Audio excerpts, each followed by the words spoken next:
পার্থদা, এই চিঠিতে আর কোন কোন বিষয়ে গুরুত্ব দেওয়া হলো? আমি তো অনেকগুলো বললাম, বা এই যে চিঠি লেখা, মানে আপনাদের কি এখনো মনে হচ্ছে যে তৃণমূল কংগ্রেসের বা রাজ্যের দল, আপনাদের দলের প্রধানের, যে চিঠি লিখলে ইলেকশন কমিশন এই জায়গাগুলোকে দেখবেন? আপনারা একাধারে চিঠি লিখছেন, অনুরোধ করছেন, আবার অন্যদিকে আপনারা মঞ্চে দাঁড়িয়ে ইলেকশন কমিশনকে ভ্যানিশ কুমার বলছেন বা তুমুল তুলোধনা করছেন। যে নেতা উঠুক না কেন মঞ্চে, মেজো সেজো ছোট বড় সবাই, মানে এই যে একটা অবস্থান, এটা একটু ক্লিয়ার করুন পার্থদা। দেখুন, মুখ্যমন্ত্রী মমতা বন্দ্যোপাধ্যায় রাজ্যের প্রশাসনিক হেড হিসেবে নির্বাচন কমিশনকে সাধারণ মানুষ যে সমস্যাগুলো ফেস করছে, একদম প্রান্তিক মানুষ যে সমস্যাগুলো ফেস করছে, সেই কথাগুলোই তিনি বারংবার চিঠিতে উল্লেখ করছেন। এটা ঘটনা 2002-এ ভোটার লিস্টের ইংরেজি কনভার্সন করতে গিয়ে যে বানানের ভুল, সামান্য ভুলের কারণে মানুষজনদের ডাকা, কিংবা মুসলমান সমাজে দেখবেন যে তাদের যে টাইটেল, সেই টাইটেলে কিন্তু ছেলে মেয়ে বা বাবা মায়ের মিল থাকে। আবার মেয়েদের যখন বিয়ে হয়ে আসে সেই সময়ও টাইটেলে অনেক পরিবর্তন হয়।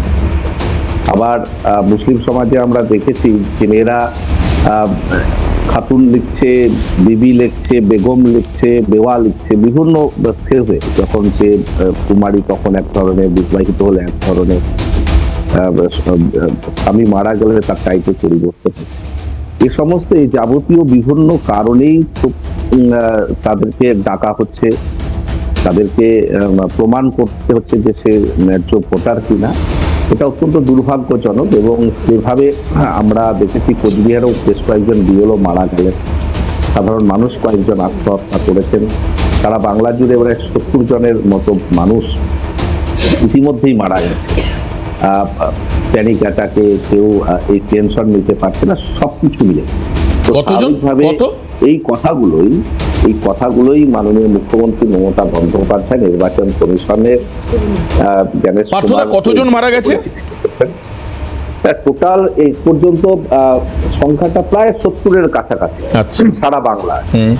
তো স্বাভাবিকভাবে আমরা এই প্রশ্নগুলো মমতা বন্দ্যোপাধ্যায়ের সরকার, মাননীয় মুখ্যমন্ত্রী মমতা বন্দ্যোপাধ্যায় রাজ্যের প্রশাসনিক হিসেবে মানুষের কথা নির্বাচন কমিশন করেছে বলছে। এবং আমাদের আন্দোলন শুধু চিঠি লেখা বা আইনগতভাবে সুপ্রিম কোর্টে যাওয়া এটার মধ্যে সীমাবদ্ধ নয়। গণতান্ত্রিক পদ্ধতিতে মানুষের মধ্যে একটা যে মানুষের একটা মতভেদ গড়ে তোলা, এই যে কাজটা, সেই কাজটাও আমরা করছি।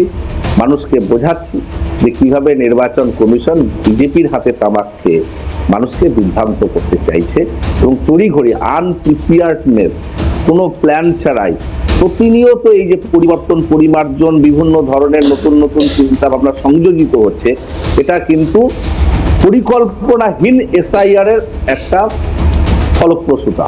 আচ্ছা, এই চিঠিতে না পার্থদা, এই চিঠিতে একটা জায়গায় উল্লেখ করা রয়েছে, এটা কমপ্লিটলি একটা আপনার ইলেকট্রনিক এবং তথ্যবহুল মেকানিজমের মাধ্যমে চলছে। এই যে তথ্যবহুল বা ইলেকট্রনিক বা ডিজিটাল ডিভাইস ইউজ করে যে কাজটা হচ্ছে, এতে কি মানুষের বুঝতে সমস্যা হচ্ছে? দেখুন, এটা ম্যানুয়াল কিছু হচ্ছে না, এটা চিঠিতে উল্লেখ, কিন্তু এটা আমি বলছি না, চিঠির মধ্যে উল্লেখ করা আছে। নিশ্চিতভাবে যে প্রোগ্রামিং সেট আপ করা হয়েছে, অর্থাৎ বাবা মার সঙ্গে এজের ডিফারেন্স 15 বছরের বেশি হলেই তাকে ডাকা হচ্ছে। কিন্তু আমাদের বাংলার সামাজিক অর্থনৈতিক প্রেক্ষাপট, এর আগের দিনে আমরা আলোচনা করেছি যে অনেক বাল্য বিবাহ একটা সময় হতো, আজকের মতো সেই রিজিট বিষয়টা ছিল না। তো স্বাভাবিকভাবে সেই সময় অনেক অল্প বয়সে মেয়েদের বিয়ে হচ্ছে, ছেলের সঙ্গে বয়সের ডিফারেন্স অনেকটা কম, এ ধরনের ঘটনা আকছার হয়েছে। তো সেগুলোকে তো মেশিন বুঝতে পারবে না, সেই হিউম্যানিটি গ্রাউন্ডে তাকে বোঝার কোনো উপায় নেই। মেকানিজম বা প্রোগ্রামিং যেভাবে করা রয়েছে সেভাবেই মেশিন নিচ্ছে। এবং এই বাংলা কে ইংরেজি কনভার্সন করতে গিয়ে যে সমস্যাগুলো হয়েছে, বানানের সামান্য ভুল, আমার এক কাকার নাম ফণীভূষণ, ইংরেজিতে কখনো পিএইচ এসছে, কখনো এফ এসছে, এই সামান্য কারণে তাকে ডাকা হচ্ছে।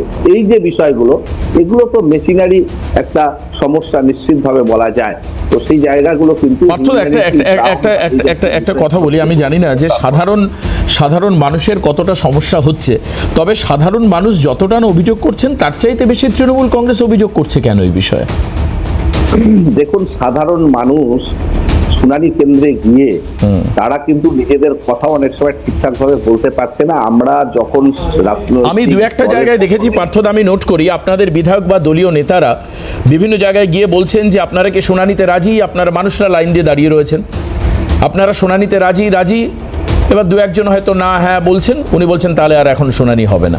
এই যে কোনো লোকাল লিডার্সরা, আমি বলছি আপনি একসময় বাংলাকে দিল্লিতে রিপ্রেজেন্ট করেছেন, আপনি সংসদীয় গণতন্ত্রের বিষয়টা আমার থেকে বা এখানে যারা রয়েছে সবার থেকে ভালো জানেন, আমি তাই ধরবো, কারণ আপনি একজন জনপ্রতিনিধি, 7টা বিধানসভা এলাকার আপনি সাংসদ।